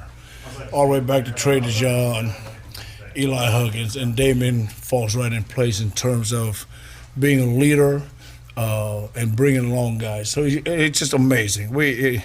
I don't know what we do without Damian's leadership right now. How's Uso? Uso's doing great. Okay, thanks to what's the name of the quarterback at Vanderbilt? We can all thank Mr. Pavia, right? Okay, what a hell of a guy that guy is. Okay, so to have Uso back it's an amazing blessing. He is, like I said, everybody's getting better. Uso are just like anybody else. Okay, and they know that no one's a finished product. Everybody's got things to work on, and so Uso is doing just that. His experience and his senior leadership makes us all better. When we talked to you in the spring, Malcolm had kind of stood out to you a Yes. little bit. Has that kind of carried? Yeah, Malcolm is flashing, man. He is doing some fantastic things, growing up before our eyes. The thing of it is with him, you got to continue to challenge him every day.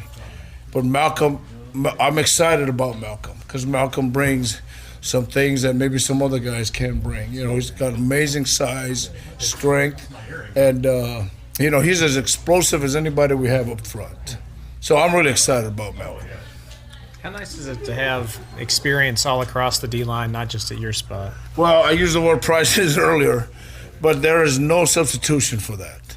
You're talking about experience with Damian and Uso, and now bringing Mac along and those guys. And so with the younger guys, like you want a guy like Asher Tomaszewski to take the next step, right? So, and he is. So, and you look at guys that just joined the program last January, like Patrick Tackey, or Holden, who came that came a year ago. Those are all guys that you have to challenge daily to take the next step. And that's kind of, I feel like we're doing that as we go. Once again, that is defensive tackles coach Mike Tuiasosopo. Now let's get to a guy that's on the leadership council. To me, is one of the most important players on this K-State team this season because of his experience, his skill, his leadership. And I think finally this year he's going to be recognized as the great defensive tackle he is on a bigger level than just me talking on the radio. Us K-State fans recognizing and noticing how good Damian Ilalio was last year when he was at Manhattan High, when he was a state wrestling champion. His story is still being written, and here is Damian Ilalio couple of days ago with the K-State media. Coach Stewart had really good things to say about your leadership qualities. Is that something that just comes naturally or something you focused on? I think both. I feel like it was my responsibility as a young guy, way back when Eli and D. Henson, Timmy Horn were here. They kind of expected me to be there. Coach Stewart expected me to be there. So I felt like I owed it to them to get to that point. It might have been a little easier for me to get there rather than other people. I feel like I was very confident. I knew what to do.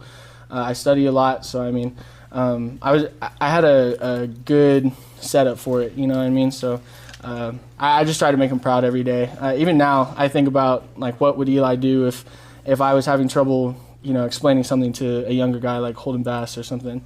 I think about how he would have worked through it, some things that he would have done, and then obviously I use my own experience now that I'm super old apparently. But yeah. Everyone knows about you and Uso, but who else is going to be seeing the field at your position group? At this point, I know for sure Mac has gone a long way.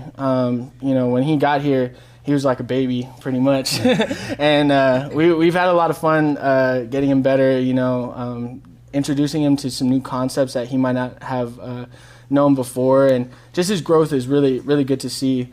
But that's not knocking on anybody else. Everybody's doing really good. Everybody's working really hard. Holden Bass, Asher, and Patrick, they're all really pushing it. And, it's good that they're pushing it and Coach Tui's pushing it for them. Because that makes me want to be better. That makes Uso want to get better. And, our room is just getting better every day. So, who's the hardest offensive lineman to get by when you got to go up against him one-on-one? Sam Hecht. That's been a thing since we were freshmen. So, everybody's really surprised about how he's all these awards and stuff. Yeah, no, he's the best lineman in the country. I think that. I've always thought that. So, he's really freaking good. And I owe it to him because I feel like I wouldn't be as good as I am right now if I didn't go against him pretty much every day since we were freshmen. So, do you think that answer surprises people? I don't think it should. I have a little. I'm right next to him. I go against him and all the time and every day. So it might be a little more obvious to guys like me. But if you just watch him play, he's smart. He communicates. His technique is amazing. His feet, his hands, the way that he works is just on another level. So, I think it's pretty obvious for everybody to see. Damian Ilalio, Manhattan native, Manhattan High graduate, was just an absolute dominant high school athlete in football and in wrestling and in track and field. And now he is an older guy, yes. He's a senior. But he's not the oldest in his position group. Uso Samalu is about 7 months older than Damian is. And then Malcolm Alcorn Crowder is about a year younger than Damian Ilalio. A couple of things I just want to say about this group real quick. First of all, I feel like we now have a pretty drawn-out pecking order for defensive tackle. Damian beat out Uso for the starting job last year. Damian's going to return as a starter. Uso probably behind him. And we're going to see Malcolm Alcorn Crowder play this year. We didn't really see him at all last year. And there was for a moment in time that we didn't think he was going to see the field at all as a Wildcat because for a moment there it looked like he wasn't going to make it to K-State. I think some academic issues came into play, but things got worked out. And now he's here with us. And if he played at all as special teams, I don't remember seeing him once out on the field as a defensive player. Coach is right. This group has a lot of size. These guys, to me, after talking to them, mostly Damian Uso, I don't think I've ever really said a word or been interactive with Malcolm Alcorn Crowder. That's Mac, for those that don't know. These guys seem like the gentle teddy bears of the team until they're out on that field in full uniform. The quarterback says, hut, hut, hike, and these guys are just animals. And, Damian is the smallest of the group. 6'2", 300. It's a big guy. Uso's 6'3", 333. 333. The special thing here is we talked a lot about Damian and Uso. Those guys are very talented. Malcolm Alcorn Crowder here, though, is the wild card. I mean, he's the one that's truly going to decide exactly how special this room is for defensive tackles. Because, and we don't know exactly who the guys are going to be necessarily, but if they go more 4 down up front, I mean, that's room for another defensive tackle. Is Malcolm Alcorn Crowder that guy they go to play inside along with a Damian or an Uso? And I think if it is, that could be really awesome. Malcolm Alcorn Crowder is a dark horse and maybe somebody that should honestly have been mentioned last week when we were talking about who could be breakout players on defense.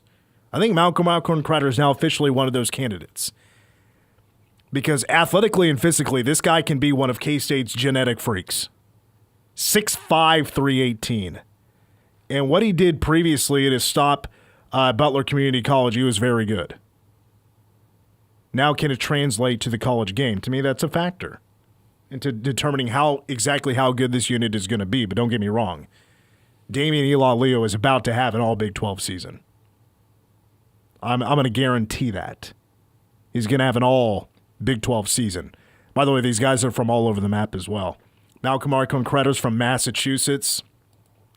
Damian from right here in Manhattan. Uso from Hawaii. Northeast to Southwest, baby. Anything you want to add before we take a break? It's D-line special, and these defensive tackles specifically are special as well. A lot of size up there, and they're going to be the anchors of what can make this run defense so good. There's a good amount of edges on this team, but I have the utmost confidence in the tackles on this roster, and teams should be scared of what they're going to be going up against series in, series out. Damian comes off the field and Uso subs in right for him. Or you get both of them in there. If they go to a 4-down front, it's scary hours. K-State Classics with Cole is after a timeout on the game. Your home for K-State sports. At the buzzer, score the 2, but it's a 1-point win. The 22-game winning streak in Austin is over for the Longhorns. A huge win for Huggins and the Kansas State Wildcats. This is The Game on News Radio KMAN. Hi, I'm Malia McKinney with L&L Advisors, and I still believe in the power of an old-fashioned handshake. There's a better way to handle Medicare, one that starts with a real conversation, real information, and no sales pitch. I'm an independent advisor, which means I'm not tied to just one company. I will shop multiple plans to find the right fit for you. Whether you're retiring soon, new to Medicare, or reviewing your current plan, understanding your options is key. Medicare is too important to leave to guesswork. Let's walk through it together and see how I can help you save money and gain peace of mind. Malia McKinney, L&L Advisors, local, genuine, and here for you. It wasn't long ago that air conditioning wasn't a standard luxury item found in businesses and homes. Can you imagine life without it now? The heating and air industry has changed through the years, but one company has remained constant since 1981. For over 40 years, M&S Plumbing has kept Manhattan and the surrounding communities cool. M&S repairs all brands and offers 24-hour emergency service. So if your AC needs serviced, call on a name you can trust. Call the experts who care. M&S Plumbing, Heating, and Air. CBS News Brief. There is an active shooter situation at Atlanta's Emory University near the CDC. CBS's Anna Schechter. No reports of injuries at this time, and people are sheltering in place there at the CDC. President Trump said he will be meeting with Russian President Putin next Friday in Alaska. CBS's Olivia Rinaldi. It's hard to see a reality in which President Trump and President Putin sit down, and there's not something concrete coming out of it.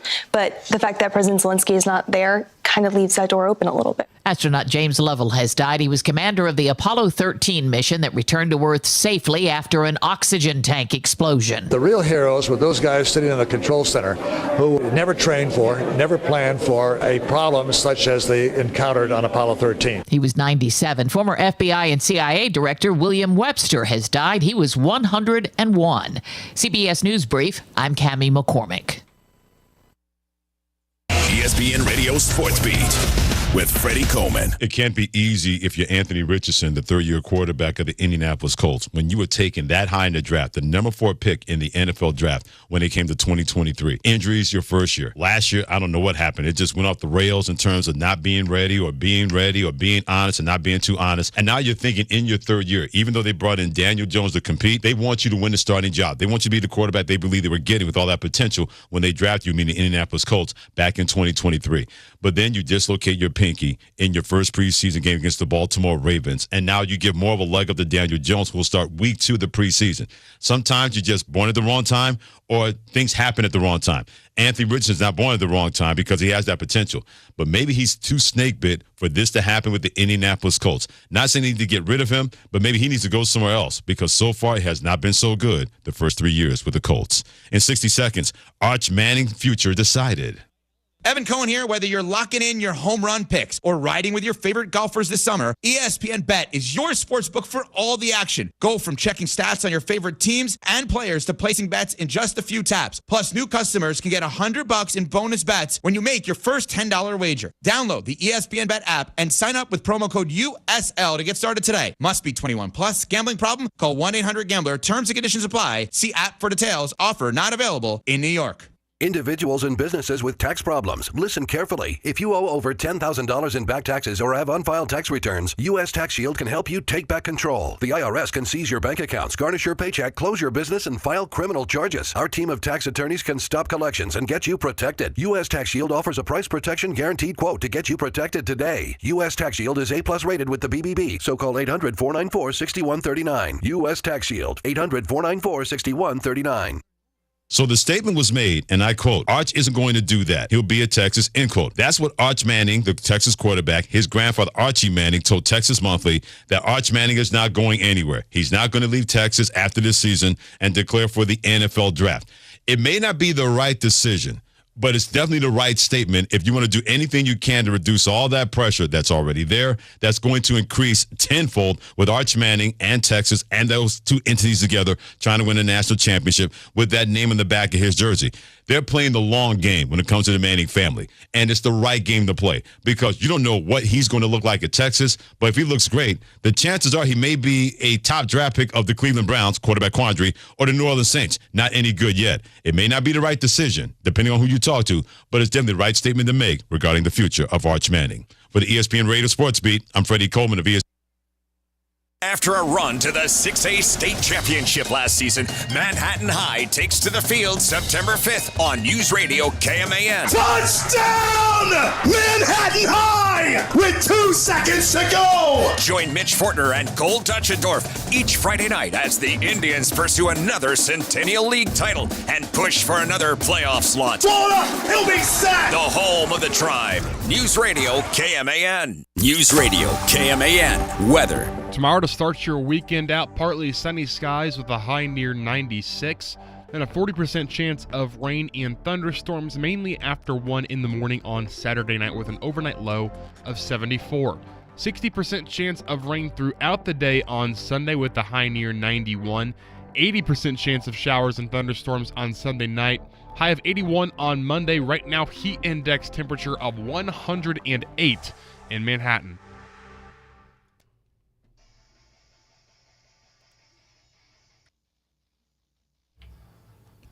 Touchdown, Manhattan High. I need to chill out a bit. To be fair, that was a game winner with 2 seconds left. That was about as excited as you need to get. Yeah. Yep.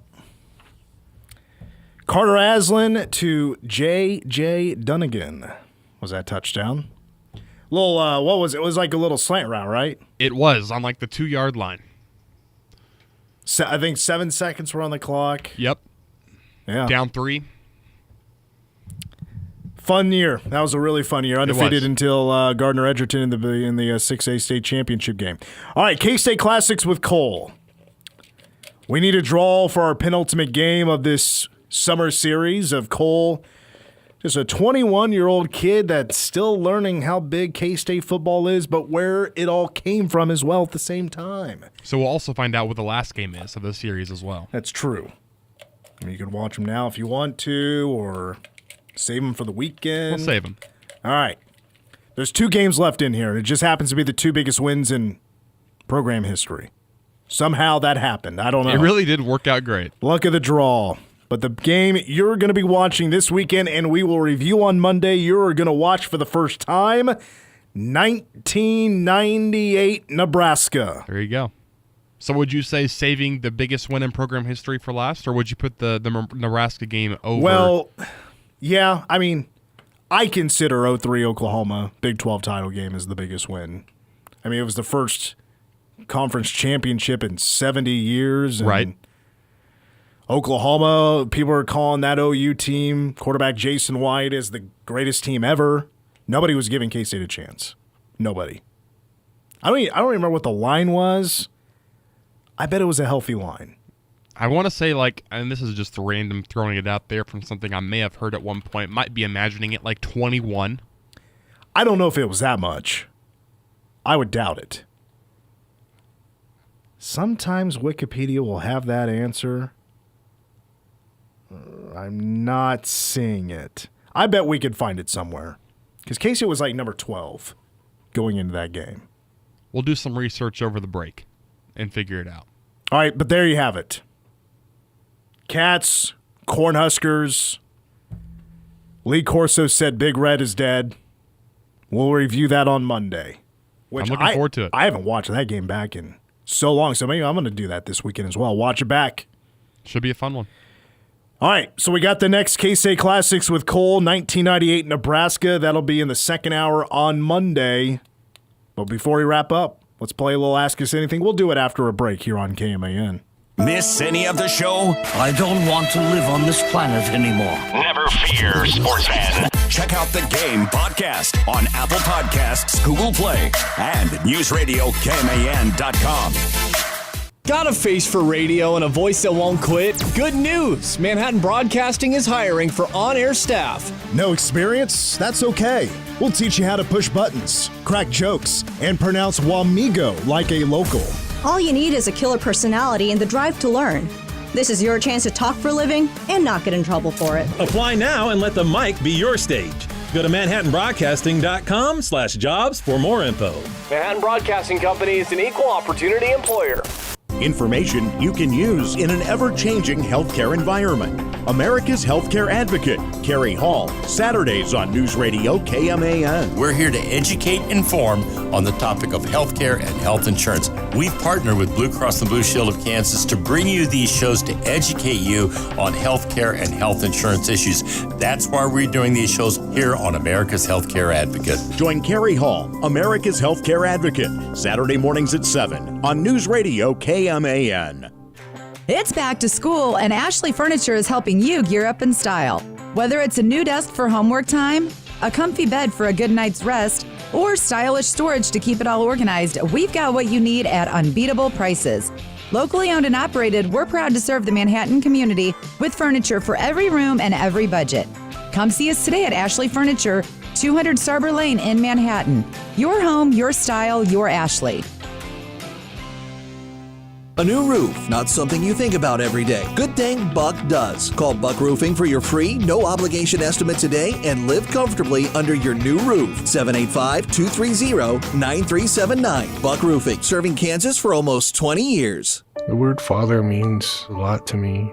Being that support system for them, and as a man, that's important in a child's life. I think men can be a little stubborn sometimes where they may want the help, they may not know how to ask. It's hard for a man to speak his emotions. Those tears, they mean something. You know, wrap away. Tears are water, and water is life. And when you shed those tears, that's love. That's real love. Sometimes as dads, I think we're too hard on ourselves. Life can come at you really quick, and it can be really tough at times. But then you put that one foot in front of the other, and you keep doing the right thing. Slowly that voice goes away, you know. Wrap away, you gotta pray for yourself, as well as for everybody else, but never forget yourself. Never stop being a dad. That's dedication. Find out more at fatherhood.gov. Brought to you by the U.S. Department of Health and Human Services and the Ad Council. Mommy, can I sit in the front seat just this one time? Please, please, please. No, not yet. But why? Because I love you, and you're just not ready yet. Now, get in the back so I can get you in your car seat, please. Putting your kids in the right seat for their age and size is an act of love. Check that your kids are in the right seat at NHTSA.gov/the right seat. Love protects. A message from NHTSA and the Ad Council. Kansas City Chiefs football is back. Mahomes, clean pocket. Going long, left, and it's caught! Left left side, touchdown, Kansas City.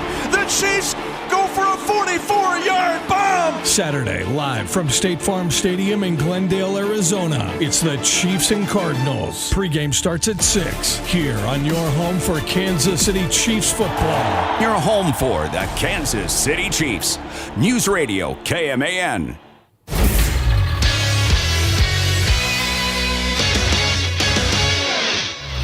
I'm Cole Betchendorf with a Game Sports Update. 2 more Wildcats were named to preseason award watch lists Friday morning. Sam Hecht received his second preseason honor as he followed up his Outland Trophy watch list appearance with a mention for the Remington Trophy, an award going to the nation's most outstanding center.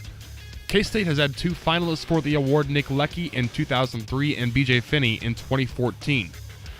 Garrett Oakley was listed on the John Mackey Award preseason watch list, an award presented annually to college football's most outstanding tight end. K-State's lone semifinalist was Ben Sinnott in 2023. After picking off a win in the final game of their 3-game stint in Boston, the Kansas City Royals tonight open a 3-game stretch against the Twins in Minnesota. Seth Lugo gets the start tonight with Twins ace Joe Ryan throwing opposite him. The Royals are 4 back in the chase for a final wild card slot, a game under 500 on the year. Game time tonight is at 7:10 with coverage on News Radio KMAN getting started at 6:30. Chiefs quarterback Patrick Mahomes is glad that Coach Andy Reid is sending him onto the field with the rest of their starters when Kansas City visits the Arizona Cardinals for their preseason opener on Saturday night. Tomorrow's preseason opener kicks off after 7 with coverage at 6 that night. News Radio KMAN.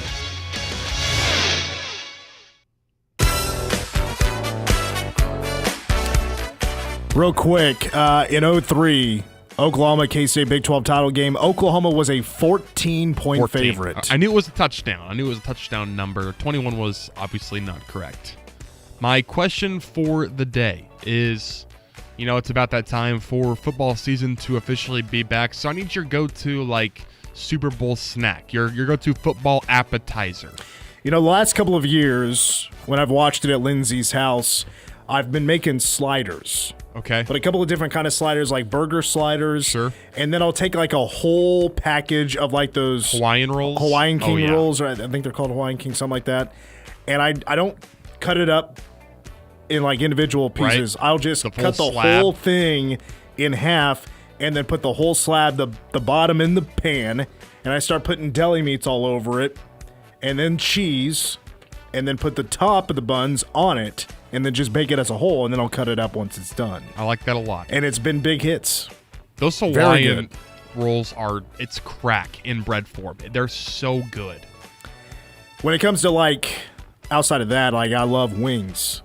So I prefer wings on Super Bowl. What's We did wings last year. Flavor for wings? Just Buffalo Classic? I like Cajun.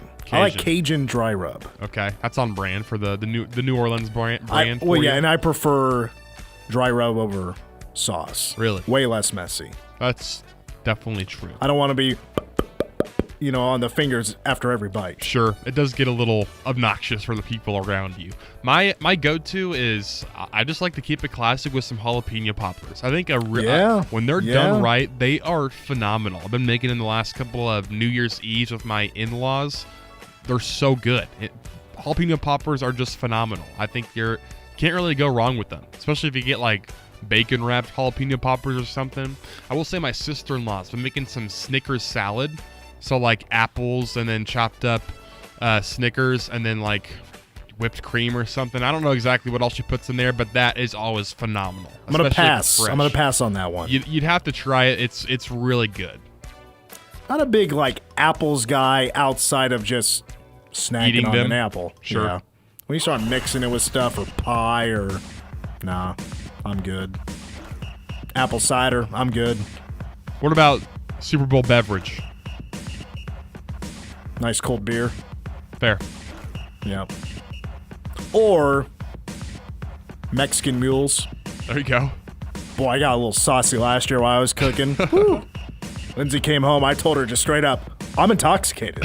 And I just got laughed at for 2 hours. We're going to wrap it up. It's been a fun week. We're back on Monday. For Cole, I'm Mitch. Go Cats.